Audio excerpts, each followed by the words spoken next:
Good morning to all. मैं नरेंद्र सिंह आज आपको ग्रामर की क्लास में पार्ट 6 संज्ञा और उसके भेद, लिंग और उसके भेद, वचन और उसके भेद, कारक और उसके भेद के संबंध में बताया। तो व्याकरण की इस क्लास में आप सबका स्वागत है। मैं जो बता रहा हूँ उसको ध्यानपूर्वक सुनिए और समझने का प्रयास कीजिए और मेरे पढ़ने के बाद आप इस विषय को अपनी किताब से पढ़ें और जिन प्रश्नों का उत्तर आप बना सकते हैं आप उन्हें किताब पर बनाइए। जो किताब में उत्तर लिखने के हैं उनको किताब पर लिख लीजिए और जो नोटबुक में लिखने के हैं उसको रफ नोटबुक में आप लिखकर अभ्यास कीजिए, उत्तर लिखने का अभ्यास कीजिए। तो सबसे पहले हम आपको बताने जा रहे हैं कि संज्ञा और उसके भेद। संज्ञा किसी भी नाम को संज्ञा कहते हैं। किसी व्यक्ति का नाम, किसी वस्तु का नाम, किसी स्थान का नाम या किसी भाव का नाम को संज्ञा कहते हैं। जैसे व्यक्ति के नाम रवि, समीर, अंजलि, सारिका, कुछ भी नाम हो सकता है व्यक्तियों में। पशुओं के नाम, प्राणियों के नाम भी हो सकते हैं, शेर, घोड़ा, हाथी, ये सब प्राणी के अंतर्गत आते हैं, प्राणियों के नाम के अंतर्गत आते हैं।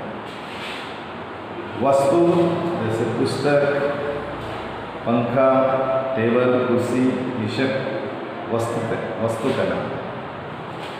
स्थान विद्यालय, कॉलेज, खेत, गांव, शहर, ये सब स्थान के नाम। रायपुर, बिलासपुर, स्थान के नाम। उसके बाद भाव के नाम, प्रेम, घृणा, क्रोध, संतोष, परिश्रम, ये सब भाव। तो इस प्रकार किसी व्यक्ति का नाम, किसी वस्तु का नाम, किसी स्थान के नाम, किसी भाव के नाम को संज्ञा कहते हैं। संज्ञा का अर्थ नाम से किसी का भी नाम संज्ञा कहलाता है।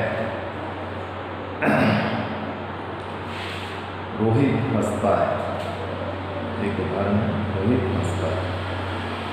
रोहित एक स्टूडेंट का, एक लड़के का। महाभारत के रचयिता वेद व्यास।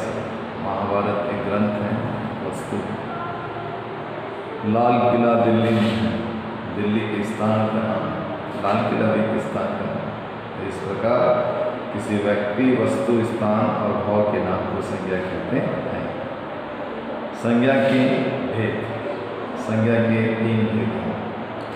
व्यक्तिवाचक संज्ञा, जातिवाचक संज्ञा और भाववाचक संज्ञा। इसके अलावा कुछ किताबों में मैंने समूहवाचक संज्ञा और द्रव्यवाचक संज्ञा भी देखा है। ये दोनों जातिवाचक संज्ञा के अंतर्गत आते हैं। इसलिए प्रधानता या मुख्यतः संज्ञा के 3 भेद हैं। व्यक्तिवाचक संज्ञा, जातिवाचक संज्ञा और भाववाचक संज्ञा। आपकी बुक में देखिए, सबसे पहले है व्यक्तिवाचक संज्ञा, प्रॉपर नाउन जिसको कहते हैं। किसी विशेष व्यक्ति, वस्तु, स्थान और भाव के नाम को संज्ञा कहते हैं। किताब से आप ध्यानपूर्वक पढ़ेंगे, आपको किताब में भी पढ़कर समझ में आए, पढ़ने से समझ में आएगा। तो किसी विशेष व्यक्ति, वस्तु, स्थान के नाम को संज्ञा कहते हैं। महात्मा गांधी एक खास व्यक्ति का नाम। रामायण खास एक ग्रंथ का नाम। दिल्ली खास एक स्थान का नाम। क्रोध एक विशेष भाव का नाम। इस प्रकार व्यक्तिवाचक संज्ञा में किसी एक खास विशेष व्यक्ति, वस्तु, स्थान और भाव, किसी विशेष व्यक्ति, वस्तु, स्थान और स्थान के नाम को व्यक्तिवाचक संज्ञा कहते हैं। किसी विशेष व्यक्ति, किसी विशेष वस्तु और किसी विशेष स्थान, ये 3 चीज़ें महत्वपूर्ण हैं, ध्यान दीजिए। व्यक्तिवाचक संज्ञा प्रॉपर नाउन में किसी खास एक व्यक्ति का नाम होता है। सूरदास, अशोक, मनमोहन सिंह खास व्यक्ति का नाम। खास स्थान का नाम पंजाब, नेपाल, भूटान, जापान खास स्थान का नाम। तो इस प्रकार किसी विशेष व्यक्ति, वस्तु या स्थान के नाम को संज्ञा के व्यक्तिवाचक संज्ञा कहते हैं। प्राची, सुलेखा, मुंबई, कावेरी ये सब उदाहरण व्यक्तिवाचक संज्ञा के हैं। तो जिस संज्ञा शब्द से किसी विशेष व्यक्ति, वस्तु, स्थान आदि का बोध होता है इसे व्यक्तिवाचक संज्ञा कहते हैं। विवेकानंद खास व्यक्ति का नाम। कुर्सी, टेबल वस्तु का नाम। कोलकाता, अमेरिका खास स्थान का नाम। इस प्रकार ये व्यक्तिवाचक संज्ञा। अब आपको बता रहे हैं जातिवाचक संज्ञा, कॉमन नाउन। जिस संज्ञा शब्द से किसी प्राणी या वस्तु की संपूर्ण जाति का बोध होता है। जिस संज्ञा शब्द से या जिस शब्द से, दोनों से, किसी प्राणी या वस्तु की संपूर्ण जाति का बोध होता है उसे जातिवाचक संज्ञा कहते हैं। किसी पदार्थ, वर्ग या समूह के नाम को जातिवाचक संज्ञा कहते हैं। जैसे मनुष्य, पर्वत, नदी,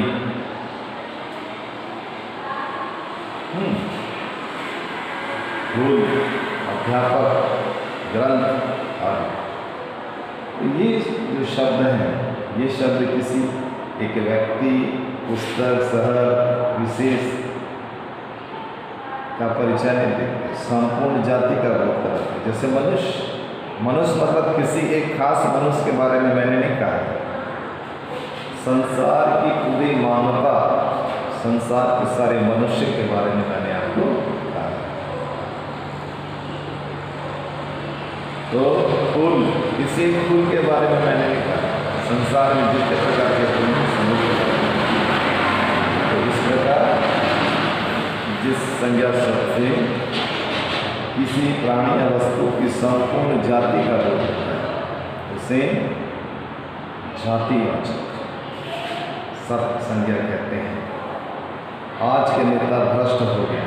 नेता किसी खास नेता के बारे में नहीं कहा है, संसार के सारे नेताओं के बारे में नहीं कहा है, नेता जाति के बारे में कहा है। बच्चों को शिक्षक ने पढ़ाया। इस वाक्य में देखो, बच्चों मतलब कोई खास विशेष बच्चे नहीं, संसार के सारे बच्चों को संबोधित किया गया।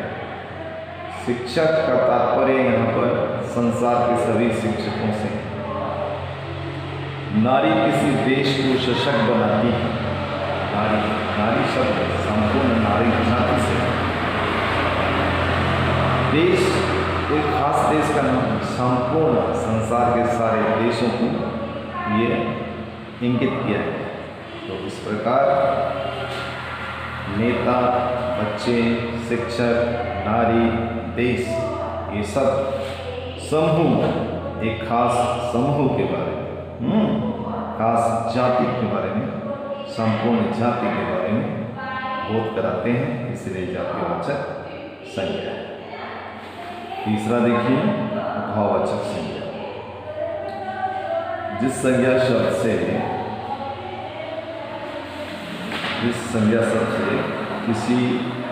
किसी के गुण,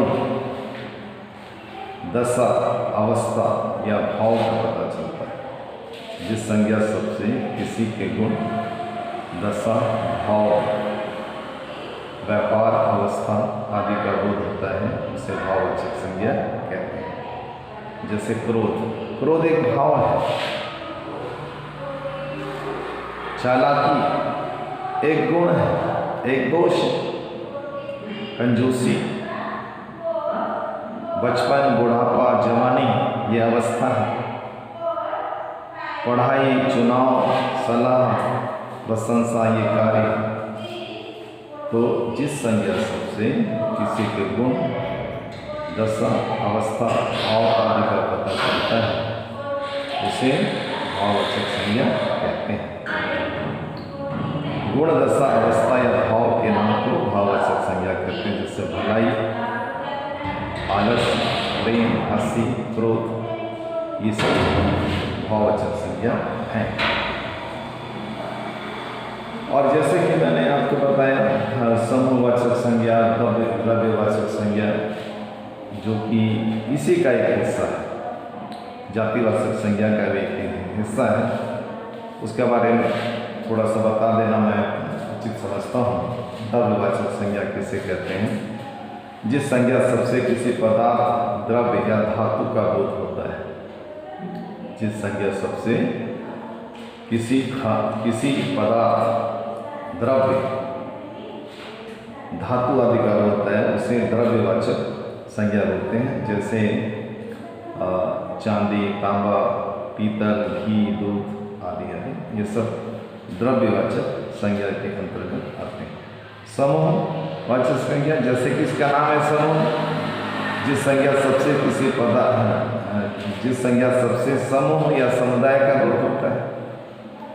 जिस संज्ञा सबसे किसी समूह या समुदाय का बोध होता है उसे समूहवाचक संज्ञा कहते हैं। जैसे कक्षा, टोली, सेना, भीड़, ये सब समूह को संबोधित है, समूह को बताते हैं, इसलिए यह समूहवाचक संज्ञा है।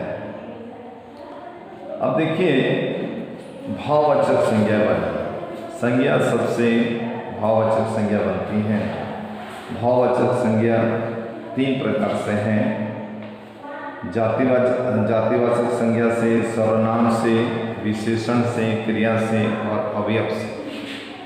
तो 1, 2, 3, 4, 5 प्रकार से जो संज्ञा है, भाववाचक संज्ञा, वो 5 प्रकार से बनती है।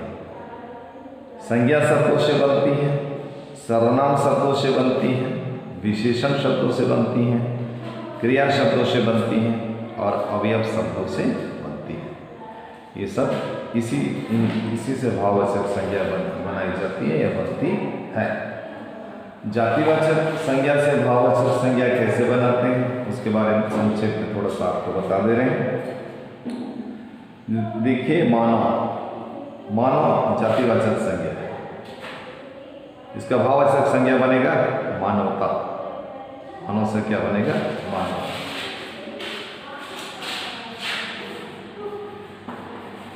जातिवाचक संज्ञा मानव। भाववाचक मानव।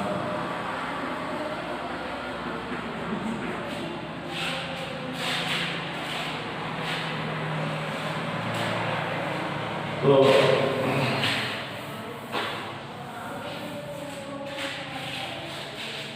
मानव जातिवाचक संज्ञा है और इससे भाववाचक संज्ञा जब बनाएंगे तो वो बन जाएगा मानवता। उसी प्रकार लड़का, लड़कपन, लड़का जातिवाचक संज्ञा है। जब इसको भाववाचक संज्ञा बनाएंगे तो वो हो जाएगा लड़कपन, बच्चा से बचपन, बूढ़ा से बूढ़ापा, पशु से पशुत्व, पशु से क्या बनेगा? पशुत्व, वकील से वकालत। वकील जातिवाचक संज्ञा है और जब हम उसको भाववाचक संज्ञा बनाएंगे तो वो बन जाएगा वकालत। राष्ट्र से राष्ट्रीयता, व्यक्ति से व्यक्तित्व, सज्जन से सज्जनता। सज्जन जातिवाचक संज्ञा और इसको जब भाववाचक संज्ञा में बदलेंगे तो बन जाएगा सज्जनता। इस प्रकार अब जातिवाचक संज्ञा से हम आगे बढ़ते हैं और सर्वनाम शब्दों से भाववाचक संज्ञाएं कैसे बनाई जाती हैं इसको। जैसे आप, तो आप सर्वनाम शब्द है, भाववाचक संज्ञा में बदलेंगे तो ये हो जाएगा आपा। नीच, नीच सबसे हो जाएगा नीचता। अपना से अपना, अपना से हो जाएगा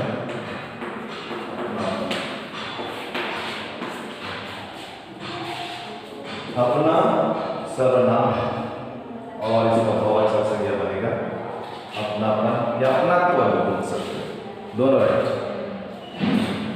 एक सर्वनाम शब्द एकता, सर्व सर्वस्व, सर्व सर्वनाम शब्द है, सर्वस्व ये हो जाएगा भाववाचक संज्ञा। कुछ और उदाहरण आपको बता रहे हैं, जैसे अहम, अहम, अहम से अहंकार, पराया, परायापन, और मम, ममता या ममत्व, दोनों हैं। तो ठीक है, इस प्रकार हम आगे बढ़ते हैं। तो अभी हमने आपको बताया जातिवाचक संज्ञा से भाववाचक संज्ञा बनाना, सर्वनाम शब्दों से भाववाचक संज्ञा बनाना। अब हम आपको बता रहे हैं विशेषण से भाववाचक संज्ञा।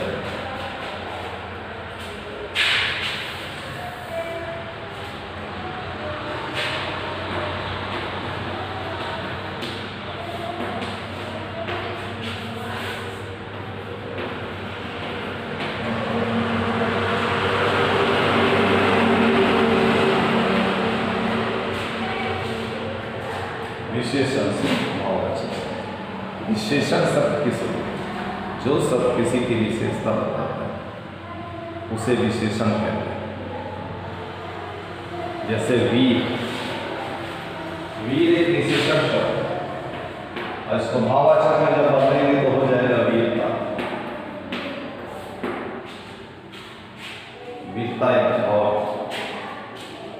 वीर शब्द क्या है, विशेषण है, वीरता एक भाव। उसी प्रकार देखो कायर,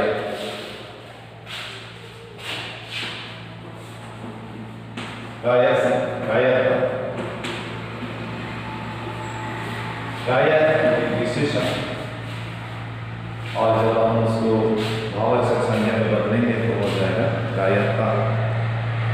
उदार से उदारता, चंचल से चंचलता, सुंदर से सुंदरता, हरा से हरियाली, कुछ अलग प्रकार से भी है।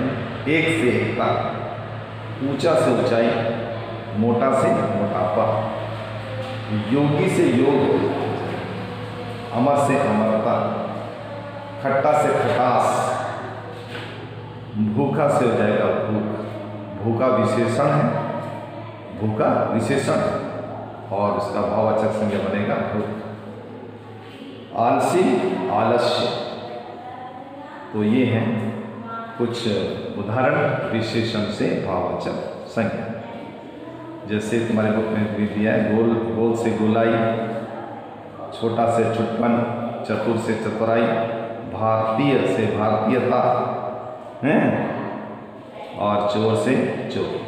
अब आगे बढ़ते हुए हम क्रिया शब्दों से भाववाचक संज्ञा बनाएंगे। तो विशेषण को आपने समझा, किताब से पढ़ेंगे और अच्छे से समझ में आएगा। तो अब हम आपको बताते हैं क्रिया से भाववाचक संज्ञा बनाना।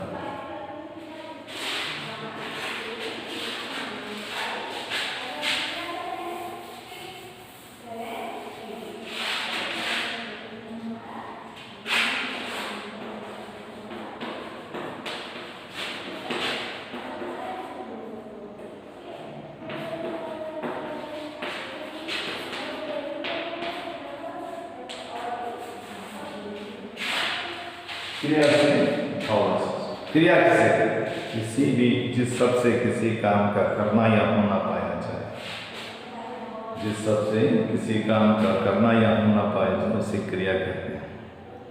जैसे पढ़ना, लिखना, हंसना, दौड़ना, ये सब क्रियाएं हैं। और जब क्रिया से भाववाचक संज्ञा बनाते हैं तो क्या परिवर्तन होता है, इसको ध्यान दीजिए आप। लिखना, एक शब्द है लिखना, ये एक क्रिया है। इसको भाववाचक में जब बदलेंगे तो हो जाएगा लिखना का लिखावट। बिल्कुल सही है ये लिखावट। पढ़ना से पढ़ाई, हंसना से हंसी, चुनना से चुनाव। ये चुनना से थोड़ा सा अलग है। चुनना, चुनाव, भाववाचक संज्ञा जब बनाएंगे तो हो जाएगा चुनाव। ध्यान दीजिए। और बनाने से बनावट, ये भी कुछ अलग प्रकार से। पहुंचना से पहुंच, बचाने से बचत, घबराने से घबराहट। ये है क्रिया से विशेषण। कुछ और उदाहरण देखें। काटना, कटाई, मिलना, मिलान या मिलन, मिलन, मिलना, मिलना से मिलन, जीतना से जीत, लड़ना से लड़ाई। लड़ना क्रिया है और लड़ाई भाववाचक संज्ञा है। उड़ना, उड़ान, धोना, धुलाई, गाना, गान, हारना, हार। तो ये है कुछ क्रिया शब्दों के उदाहरण। क्रिया से भाववाचक बना। और अंतिम में यहाँ दिया है अवयव शब्दों। अवयव शब्दों का कुछ दिया, जैसे निकट से निकटता, अवयव शब्दों में दिया है।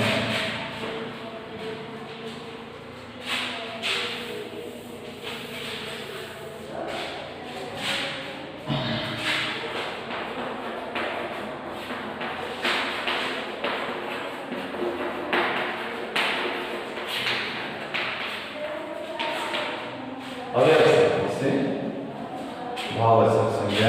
अवयव निकट, निकटता, दूर से दूरी, शीघ्र से शीघ्रता, वाह वाह, वाही वाही, धिक से धिक्कार, मना से मनाही, शाबाश से शाबाश।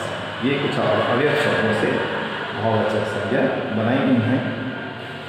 और दूर से दूरी, मना से मनाही, नीचे से नीचाई, धिक से धिक्कार, निकट से निकटता और बाहर से बाहरी। तो ये अवयव से भाववाचक संज्ञा बनाई गई।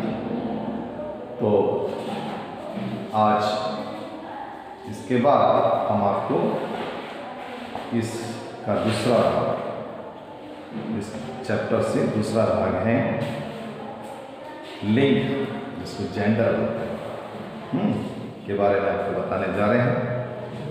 लिंग का मतलब होता है निशान, चिन्ह। जिस शब्द से पुरुष या स्त्री जाति का बोध होता है उसको लिंग बोलते हैं।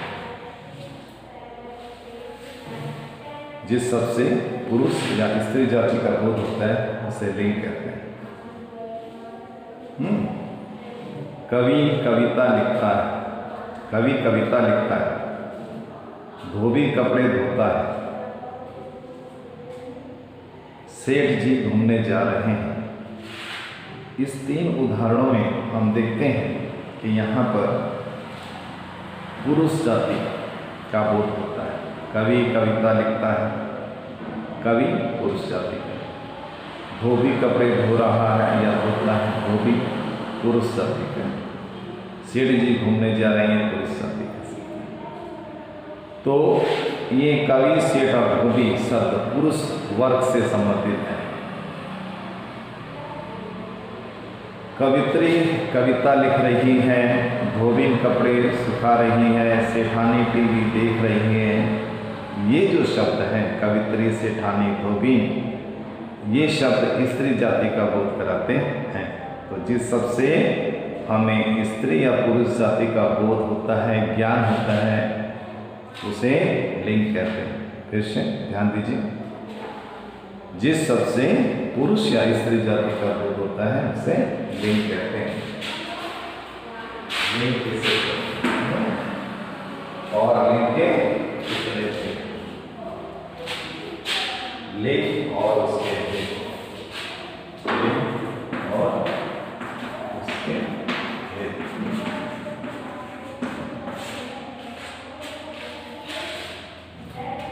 लिंग के दो भेद होते हैं, पुल्लिंग और स्त्रीलिंग।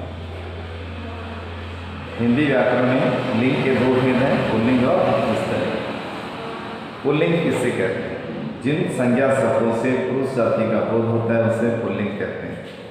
जैसे छात्र, नौकर, हंस, आदमी, ये उदाहरण पुरुष जाति के हैं, इसलिए पुल्लिंग कहते हैं। जिन संज्ञा शब्दों से पुरुष जाति का बोध होता है उसे पुल्लिंग कहते हैं। दूसरा है स्त्रीलिंग। जिन संज्ञा शब्दों से स्त्री जाति का बोध होता है उसे स्त्रीलिंग कहते हैं। जैसे छात्रा, नौकरानी, गायिका है, तो ये स्त्री शब्दों के, स्त्रीलिंग शब्दों के उदाहरण हैं। तो लिंग की पहचान, लिंग की पहचान अलग अलग प्रकार से की जाती है। जैसे मोती चमक रहा है, ये पुल्लिंग है। क्रिया के आधार पर हमने इसके बारे में जाना। यह बड़ी कुल्हाड़ी है, ये स्त्रीलिंग है। विशेषण के आधार पर हमने इसके बारे में जाना। तो अब हम आपको बताएंगे कि पुल्लिंग से स्त्रीलिंग कैसे बनाए जाते हैं और किस आधार पर बनाए जाते हैं। आपकी बुक में आ लगाकर, सबसे पहले आ लगाकर आकांत पुल्लिंग शब्दों के बारे में बताया। जैसे छात्र, छात्रा, आ की मात्रा रहेगी। छात्र पुल्लिंग है, इसका हो जाएगा छात्रा। आ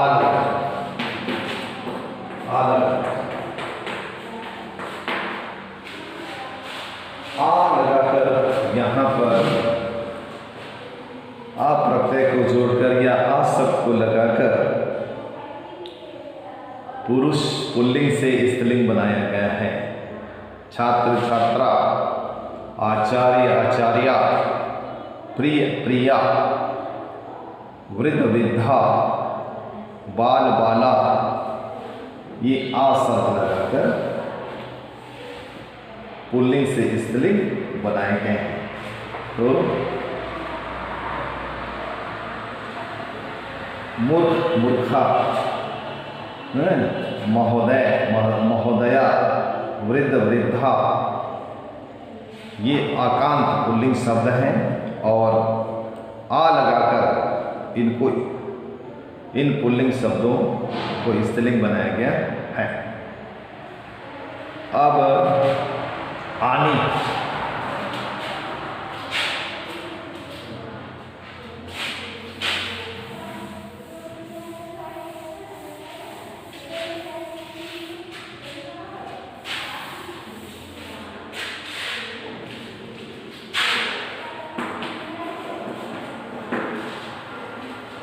आनी शब्द को ऐड करके, आनी प्रत्यय को ऐड कर आकारांत पुल्लिंग शब्द बनाए। जैसे नौकर से नौकरानी, नौकर पुल्लिंग,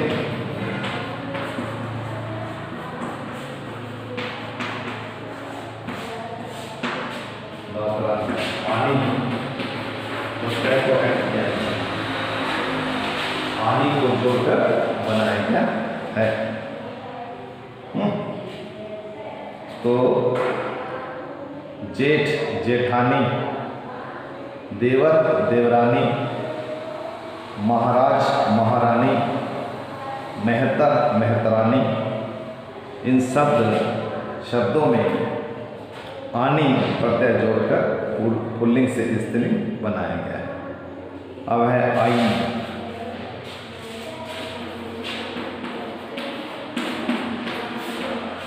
आइन शब्द को जोड़कर पुल्लिंग से स्त्रीलिंग बनाए गए। जैसे ठाकुर, ये पुल्लिंग है, स्त्रीलिंग होगा ठाकुराइन, ठाकुर से ठाकुराइन, ठाकुर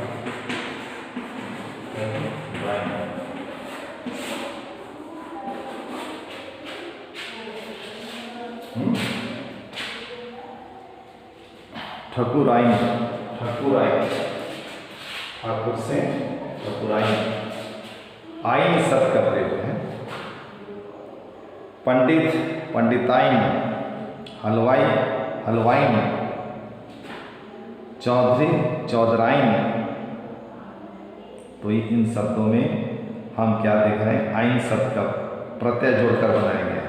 पंडा, पंडाइन, बाबू, बबुआइन, चौबे, चौबाइन, गुरु, गुरु आइन। अब ईका प्रत्यय जोड़, ईका,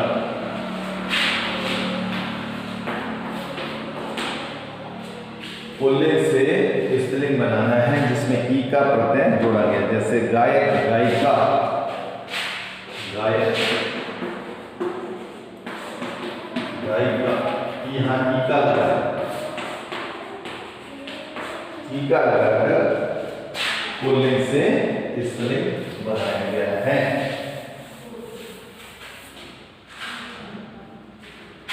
कुछ और उदाहरण देते हैं, देखते हैं। नायक, नायिका, अध्यापक, अध्यापिका, लेखक, लेखिका, पाठक, पाठिका। तो इन उदाहरणों में ईका प्रत्यय जोड़कर क से अंत में लगने वाले पुल्लिंग शब्दों का प्रयोग किया गया है। तो ईका का कुछ उदाहरण और हम आपको बता रहे हैं। सेवक, सेविका, शिक्षक, शिक्षिका, याचक, याचिका, बालक, बालिका, दर्शक, दर्शिका, दर्शिका। तो इन सब में ईका प्रत्यय को जोड़कर, ईका प्रत्यय को जोड़कर पुल्लिंग से स्त्रीलिंग बनाया गया है। अब है ई प्रत्यय जोड़,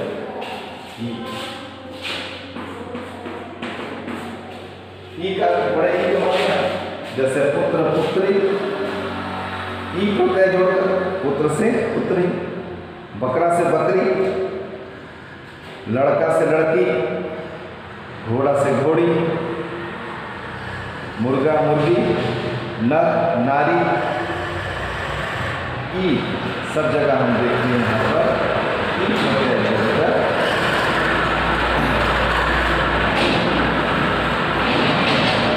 लिंग परिवर्तन किया गया है। पुल्लिंग से स्त्रीलिंग बना। दास से दासी, काका से काकी, चाचा से चाची, मामा से मामी,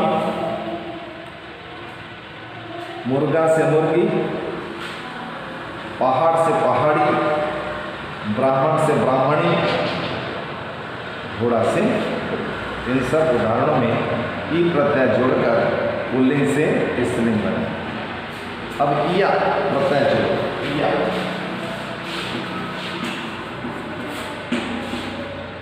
इया प्रत्यय जोड़कर पुल्लिंग से स्त्रीलिंग कैसे बनाएंगे इसको। चिड़ा, चिड़िया, बेटा, बिटिया, चूहा, चूहिया, कुत्ता, कुतिया, बूढ़ा, बुढ़िया, बुड्ढा, बुढ़िया, बछड़ा, बछिया, डिब्बा, डिबिया, लोटा, लुटिया, बंदर, बंदरिया। इन सब उदाहरणों में हमने इया प्रत्यय जोड़कर पुल्लिंग से स्त्रीलिंग बनाया है। अब इन, इसके बाद है इन प्रत्यय जोड़,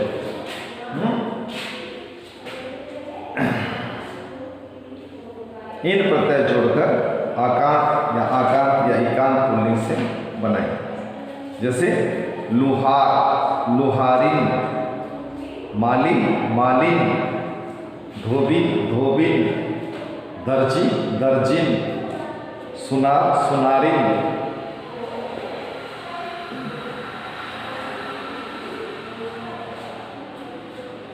तो ये कुछ इन शब्द लगाकर यहाँ पर लिंग परिवर्तन किए गए हैं। इन, अब है इनी, अब है इनी, इनी, इनी प्रत्यय को छोड़कर यहाँ पुल्लिंग से स्त्रीलिंग बनाए, जैसे स्वामी स्वामिनी। इनी या इनी दोनों रहें, इनी या इनी, स्वामी स्वामिनी, सन्यासी सन्यासिनी, तपस्वी तपस्विनी, हंस हंसनी, हाथी हथनी, मनोहारी मनोहारिणी, अधिकारी अधिकारिणी, अभिमानी अभिमानिनी।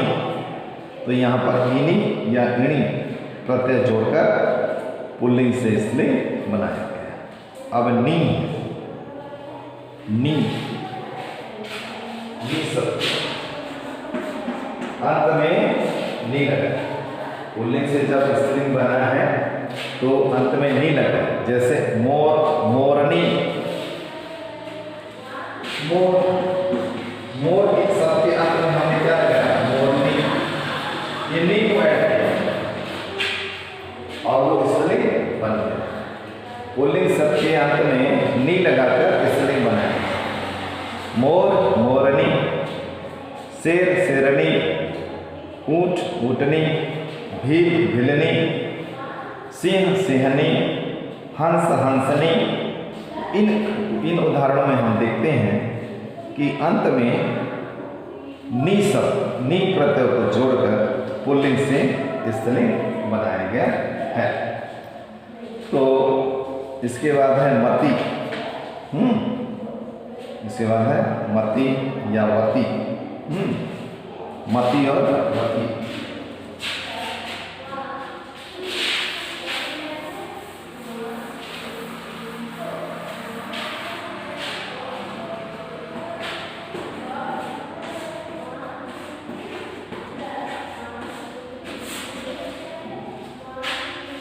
मति या वती प्रत्यय जोड़कर मान या वान, मान या वान प्रत्यय जोड़कर बने हैं। तो शब्द देखिए, पहले मति का देखते हैं, जैसे श्रीमान श्रीमती, आयुष्मान आयुष्मती। यहाँ श्रीमान पुल्लिंग है और श्रीमती स्त्रीलिंग है। बुद्धिमान बुद्धिमती, रूपवान रूपवती, भगवान भगवती, धनवान धनवती। तो यहाँ पर हमने देखा कि कुछ शब्दों में मति और वती जोड़कर पुल्लिंग से स्त्रीलिंग बना है। भिन्न रूप वाले कुछ लिंग हैं, कुछ लिंग ऐसे हैं जिनका भिन्न रूप है, जैसे वर वधू, वर वधू, राजा रानी, बैल गाय, मर्द औरत, पति पत्नी, विद्वान विदुषी, युवक युवती, वीर वीरांगना, साधु साध्वी, भाई बहन, बादशाह बेगम, पिता माता। ये भिन्न रूप वाले लिंग परिवर्तन है। जो शब्द, कुछ ऐसे भी शब्द हैं हिंदी में जिनमें मादा जोड़कर लिंग बदले जाते हैं, मादा शब्द, और ये शब्द नित्य पुल्लिंग होते हैं। जैसे खरगोश, इसका स्त्रीलिंग बनाएंगे तो मादा खरगोश हो जाएगा। चीता मादा चीता, भालू मादा भालू, भेड़िया मादा भेड़िया। तो ये जो शब्द मैंने अभी खरगोश चीता भालू भेड़िया बताया, ये नित्य पुल्लिंग होते हैं। और जब हम इनको स्त्रीलिंग बनाते हैं तो खरगोश से हो जाएगा मादा खरगोश, चीता से मादा चीता, भालू से मादा भालू। जो नित्य स्त्रीलिंग हो उनमें नर शब्द को जोड़ा जाता है और लिंग बदला जाता है। नित्य स्त्रीलिंग रहते हैं ये शब्द, जैसे मैना, कोयल, गिलहरी, मछली, ये हमेशा स्त्रीलिंग शब्द है और इनमें नर को जोड़कर पुल्लिंग बनाया जाता है। जैसे मैना स्त्रीलिंग है तो इसका पुल्लिंग होगा नर मैना। कोयल स्त्रीलिंग है, पुल्लिंग बनाएंगे तो नर कोयल। गिलहरी स्त्रीलिंग है, पुल्लिंग बनाएंगे नर गिलहरी। मछली स्त्रीलिंग है, पुल्लिंग बनाएंगे तो नर मछली। तो इस प्रकार कुछ शब्द ऐसे हैं जिसमें मादा जोड़कर लिंग बदला जाता है, कुछ शब्द ऐसे हैं जिसमें नर शब्द को जोड़कर लिंग परिवर्तन किया जाता है, और कुछ ऐसे शब्द हैं जो भिन्न रूप में आते हैं, जैसे माता पिता, बादशाह बेगम, विधवा विधुर, पति पत्नी, वर वधू, कवि कवित्री हैं। तो ऐसे कुछ दिया है। आप देखिए कुछ शब्द ऐसे हैं जो हमेशा पुल्लिंग होते हैं और कुछ ऐसे शब्द जो हमेशा स्त्रीलिंग रहते हैं। आपकी किताब के आधार पर देखिए दिन और भारतीय महीनों के नाम जैसे फाल्गुन, चैत, सोमवार, मंगलवार, ये तो हमेशा पुल्लिंग है। पर्वतों के नाम हिमालय, विंध्याचल, ये पुल्लिंग है। वृक्षों के नाम आम, नीम, पीपल, बरगद, जामुन, देवदार, ये हमेशा पुल्लिंग है। धातु सोना, तांबा, लोहा पुल्लिंग है। सागर हिंद महासागर, अरब सागर, प्रशांत महासागर, ये पुल्लिंग है। शरीर के अंग में पैर, पेट, हाथ, दांत, ये सब पुल्लिंग है। फलों के नाम आम, केला, खरबूज, तरबूज, ये पुल्लिंग है। महाद्वीपों का नाम एशिया, यूरोप, चीन, जापान, पुल्लिंग है। अनाज के नाम गेहूँ, चना, चावल, बाजरा, ये सब पुल्लिंग। रत्नों के नाम हीरा, पन्ना, मोती, रुद्राक्ष, नीलम, सब पुल्लिंग। तो चुनाव, बचाव, बुढ़ापा, हीरा, बचपन, छुटपन, जलद, सरोज आदि, ये सब शब्द पुल्लिंग शब्द हैं जिनको आपको याद रखना है, बुक में पढ़कर आप समझ सकते हैं। कुछ ऐसे शब्द हैं अंत में हम बता रहे हैं, आखिरी है, 5 मिनट और है, ध्यान से सुनिए, जो हमेशा स्त्रीलिंग शब्द होते हैं। जैसे नदियों के नाम हमेशा स्त्रीलिंग है। गंगा, यमुना, नर्मदा, कृष्णा, गोदावरी, झेलम, ये नदियों के नाम है, ये हमेशा स्त्रीलिंग होते हैं। तिथियों के नाम एकादशी, पूर्णिमा, संक्रांति, पहली तारीख, स्त्रीलिंग। भाषाओं के नाम अंग्रेजी, अरबी, फारसी, चीनी, स्त्रीलिंग। छोटे बर्तनों के नाम थाली, प्याली, कटोरी, कढ़ाई, ये स्त्रीलिंग।